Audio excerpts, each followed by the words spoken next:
between the months of December, January, and February. This is the normality. So this to me is not adverse weather. I grew up with weather like this that you had to face 4 months out of every year.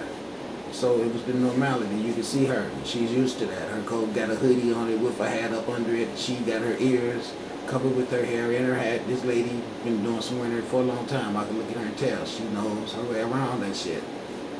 My point is this.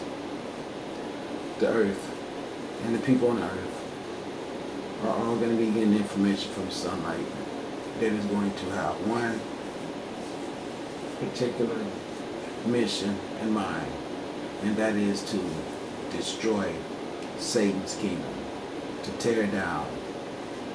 And we can already see that the essays down south is getting ready to raise hell. Please believe it. See, when I said there's going to be a wedding, okay, I'm in it. There's going to be weddings of people on the earth that is going to bring a spiritual unity all around this planet that is going to be amazing. It's time to pay the piper. There has been some wicked shit done on this earth that must be atoned for. It's real simple. And all the elemental forces are going to be communicating with the animals, the people, and the weather to, like I said to you, eradicate everything that's going to be in opposition to us all. You all don't know that yet. But see, when I say I had the cosmic forces, you backing me up, I mean that. And see, those ladies that you see up in the sun in the shape of light ships, then I tell you the sunlight can go into your eyes and kill you or give you information and make you do things. You guys do not have any idea how big my freaking army is. Because see, I work for the people who control the spirits of people. And you know that 16-year-old kid here who picked up that gun and somehow he got into an altercation with a policeman. I told you guys, there's going to be a lot of that going on. Told you.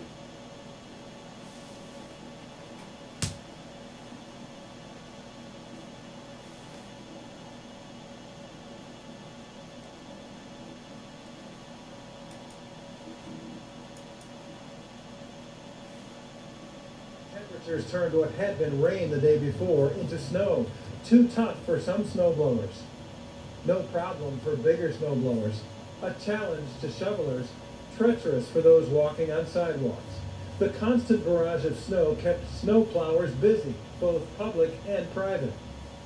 Throughout the afternoon, the snow was falling at a rate of 1.5 inches per hour. Visibility was down to 1/4 of a mile. Wind kept blowing the snow back over roadways, and drivers found themselves facing an unwelcome test of nerves and skill. People are trying to pass or get around snow plows. They're kicking up a big cloud of dust and snow and all kinds of stuff. So it's going to be hazardous if you're talking about driving. While most schools had started on time, as the day wore on, many closed early. And those trying to get home a little ahead of schedule found a little surprise on their windshields. There's ice under the snow. Everything's froze. And more freezing guaranteed as temperatures were headed into single digits overnight. In Green Bay, Wisconsin, for the Weather Channel, I'm Scott Newell.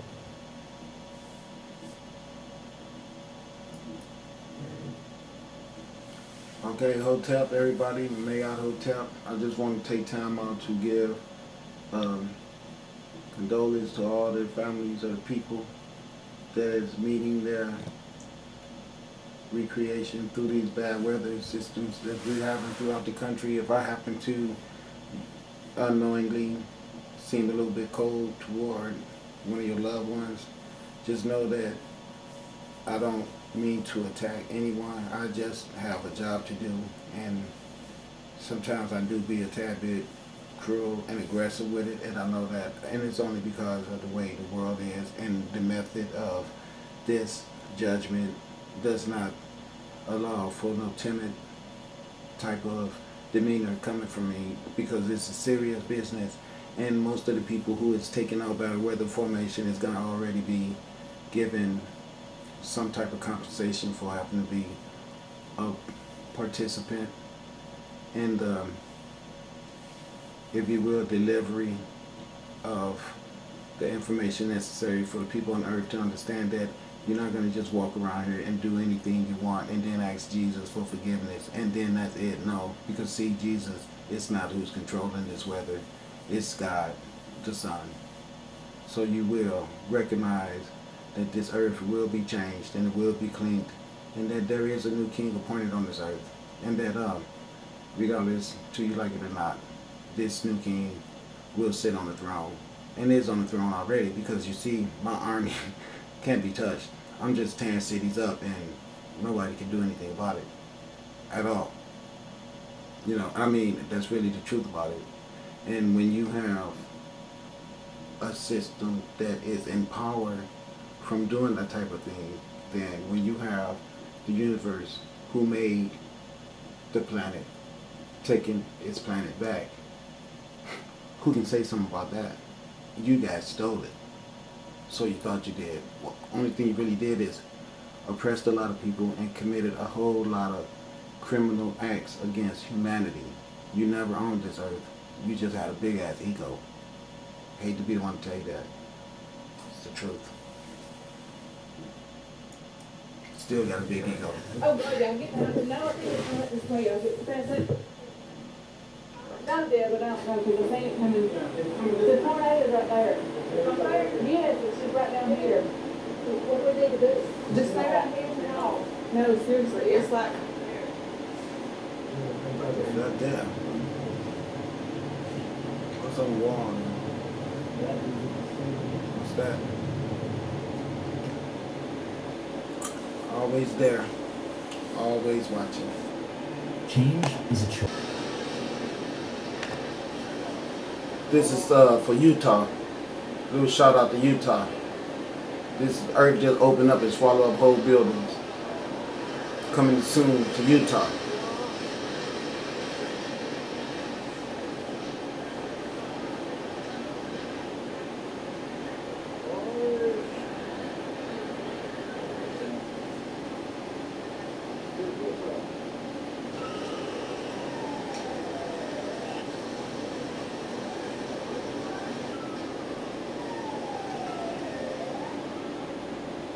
I just tell you those prophecies because the universe tells me to. That's why I do it. Watch this.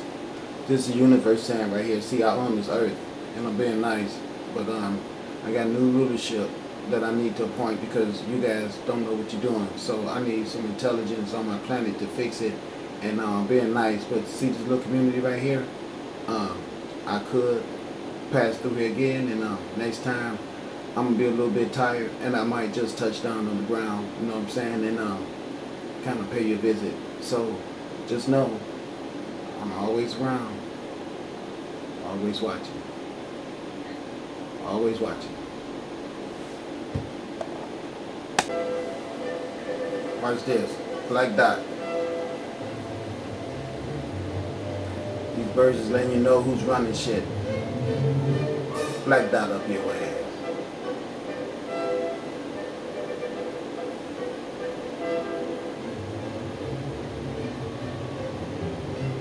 Like that.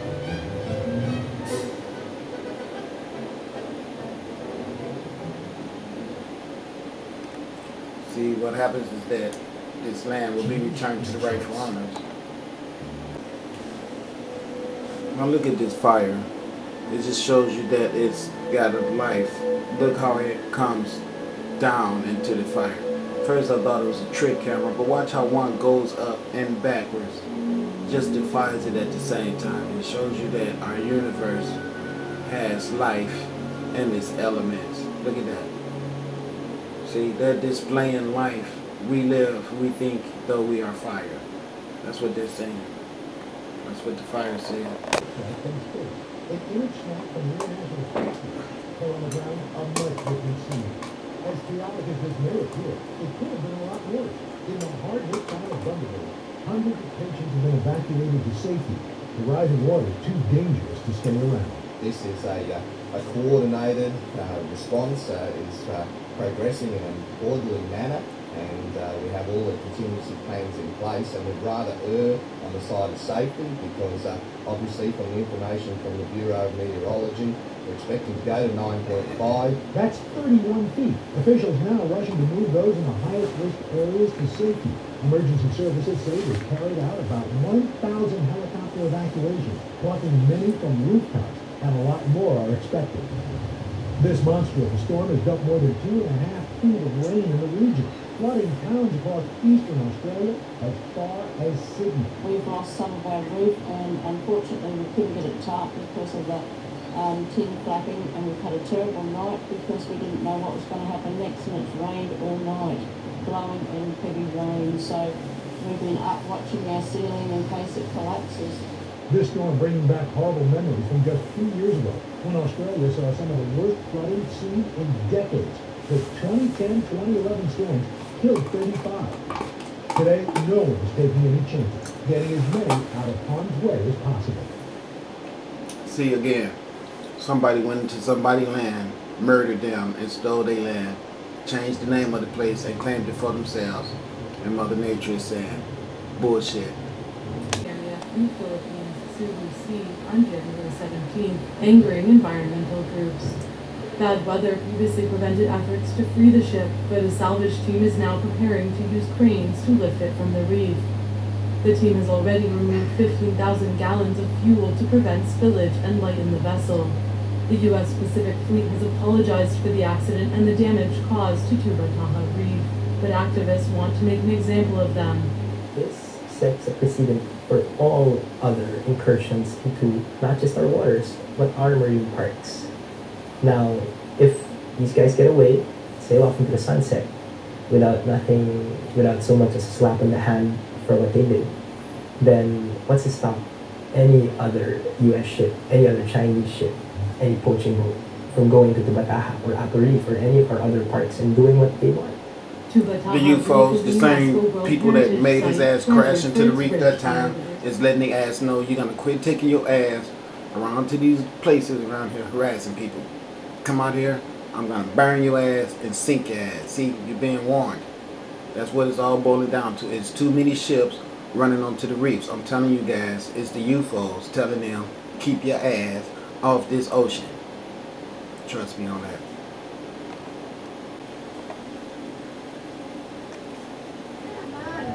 Is this a electrical for Sure, you can get a gyro from the Mad Greek or beef jerky from a space alien here in Baker, California, but the real attraction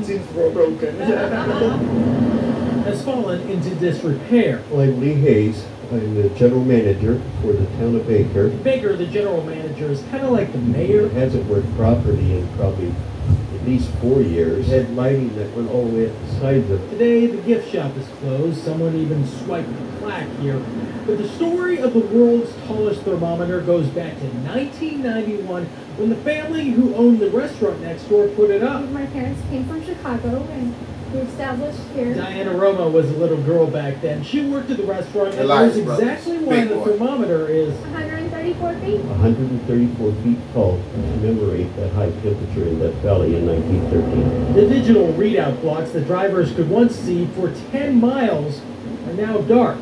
But that could all change this year. Look at that. Surviving members of the family who built the thing in the first place want to repossess it from the current owner and install solar panels and LED bulbs to bring this beacon of the desert back to life. We hope to make it green and energy efficient. But Lee Hayes won't be in office to see the comeback. He's retiring soon. And we have another lady coming up who's going to take over for me. At some point, are you going to be the town president or whatever they call it? The general manager. That's right. The little girl who used to work in the restaurant under the thermometer is taking over the town. Who grows up thinking, they're going to be the next town manager, but it is what it is, so we'll see what happens.